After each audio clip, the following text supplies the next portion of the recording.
최근 해외에서 만든 지도 한 장으로 대한민국이 G7 선진 7개국 그룹에 무조건 들어간다는 이유가 나와 충격을 주고 있습니다. 국토전략TV는 대한민국의 미래를 그립니다. 선진 7개국 모임인 G7은 1973년 과거 비대해지는 소비에트 연합에 대항하기 위해 만든 그룹입니다. 세계에서 가장 잘 나가는 선진 자본주의 국가 7개 나라가 모여 만든 협의체인데요. 세계에서 가장 발달한 산업국들의 모임을 따로 만들어 이 모임은 거의 반세기의 세월 동안 주기적으로 회의를 갖고 있습니다. 사실상 제1세계 국가들의 아젠다를 결정지어 회의가 개최될 때마다 세계 모든 언론이 집중하고 있습니다. 현재 G7 그룹에는 미국, 일본, 영국, 프랑스, 독일, 이태리, 캐나다 이렇게 세계 최고 선진국들이면서 어느 정도 국토의 면적이나 인구수의 기준을 갖춘 나라들로 구성되어 있습니다. 동양에서는 유일하게 일본이 있는 상황입니다. 그런데 최근 해외에서 만든 한 지도 한 장으로 인해 대한민국이 차기 G7 멤버가 될 가능성이 높다는 분석을 내놓고 있습니다. 대한제국이 멸망하기 직전 한국은 국제사회의 리더로 초청받을 준비가 돼 있었습니다. 외교권이 박탈되기 직전 한국은 주요 구미권 국가들과 수교를 맺고 입헌군주국의 도입과 대한제국 선포 등 근대화를 통한 개혁을 위해 노력했습니다. 그에 대한 결과로 그리스나 포르투갈을 뛰어넘는 1인당 국민소득 규모와 아시아에서는 일본 다음 가는 근대적 군사력을 갖춘 나라가 되었습니다. 해외에서는 한국의 황제를 서구열강의 황제나 대통령들과 나란히 선 주요 국가로 묘사하며 세계에서 가장 중요한 나라이자 리더 국가로 묘사했고, 세계 주요 산업박람회에도 당당한 독립국가로 참가하여 한국의 의류와 모자와 같은 패션 아이템은 서구 사회에 큰 영감을 줬습니다. 안타깝게도 1905년 외교권 박탈과 1910년 경술국치 사건으로 국가가 안타까운 상황에 처했지만 이로부터 수십 년 만에 대한민국은 세계 주요 선진국 반열에 오른 상황입니다.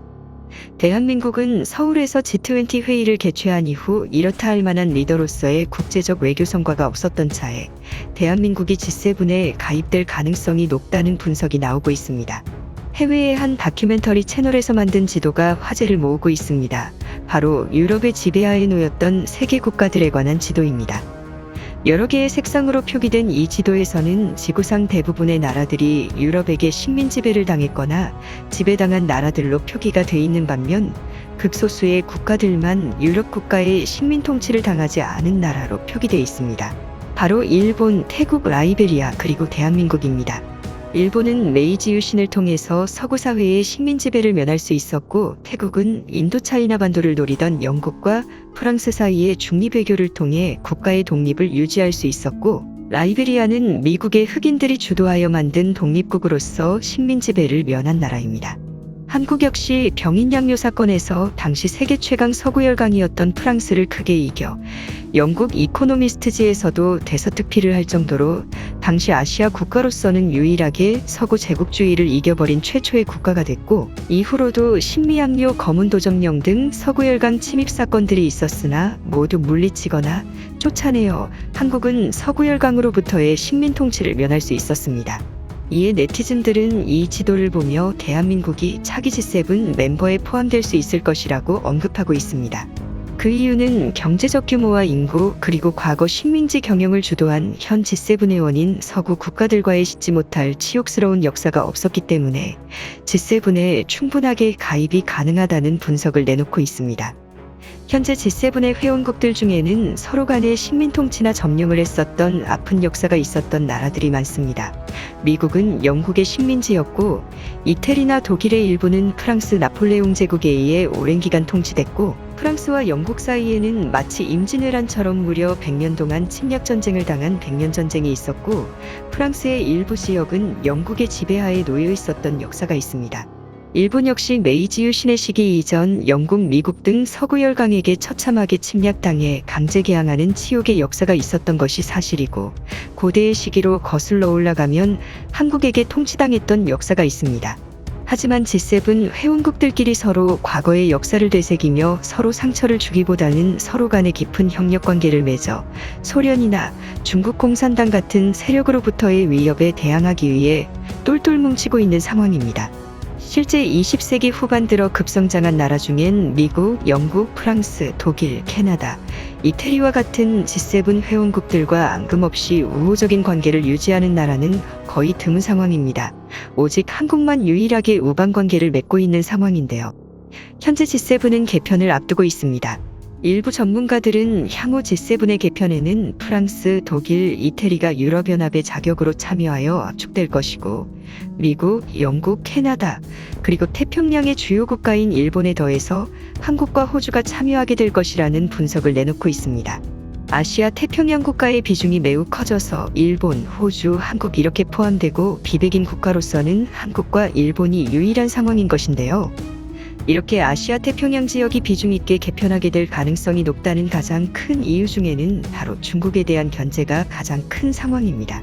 이들 국가들 모두 소득 수준이 3만 불이 넘고 문화적 영향력이 세계적으로 크며 무엇보다 발전된 민주주의 시스템을 갖고 있어 이러한 좋은 영향을 세계에 미치는 국가들로 분류되고 있는 상황입니다. 일각에서는 이러한 신규 G7 그룹에 참여해 한국이 주도적인 역할을 하려면 반드시 인도태평양 전략에 참가해서 확실한 대중국 견제 전략에 동참해야 한다는 지적이 나옵니다. 현재 한국은 중국에 대해서 애매한 포지션을 취해 비판을 받고 있지만 한국은 오랜 기간 대중국 견제 전략의 핵심 국가로 활동 중입니다. 실질적으로는 사드 배치 유지, 핵잠수함 및 항모 도입 추진이나 중국과 갈등 관계에 있는 국가들에게 핵심 방산물자 수출 등 실질적으로 중국의 안보에 상당히 타격을 줄 수 있을 만한 포지션을 취하고 있는 상황입니다. 심지어는 북한까지 위구르 반군의 재래식 무기 판매 등에 나서 중국에 대한 애매한 포지션을 취하고 있는 것이 사실입니다. 이러한 한국의 전술에 당혹한 중국에서는 최근 들어 급격하게 한한령, 즉 중국 내 한류 콘텐츠 방영 금지를 하고 사실상의 중국 공산당의 한반도 침략 전쟁인 한국 전쟁을 드라마화하여 공영방송의 방영에 전국민적으로 한국과 미국 등 우방 국가들을 한반도에서 몰아내야 할 대상이자 한반도 전체를 중국 공산당하에 놓이도록 하자는 취지의 드라마를 제작하여 대대적인 방영을 하고 있는 상황입니다.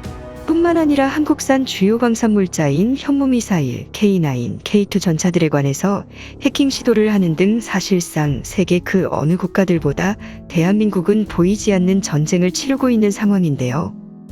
이러한 전쟁이 전면적인 화력전이나 인명살상이 있는 전쟁으로 번지지 않고 승리할 수 있도록 한국인의 지혜를 모아야 한다는 의견이 나오고 있습니다. 한국은 최근 세계 주요 첨단 제조업 분야 대중문화에서 세계적인 강자로 떠오르며 아시아뿐 아니라 서구 사회에도 큰 영향을 주고 있습니다.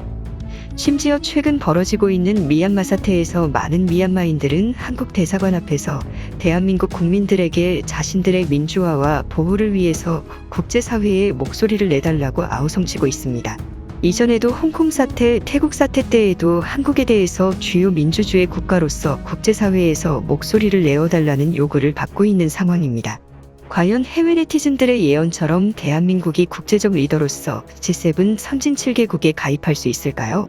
국토전략TV 오늘은 이것으로 마치겠습니다. 시청해주셔서 고맙습니다.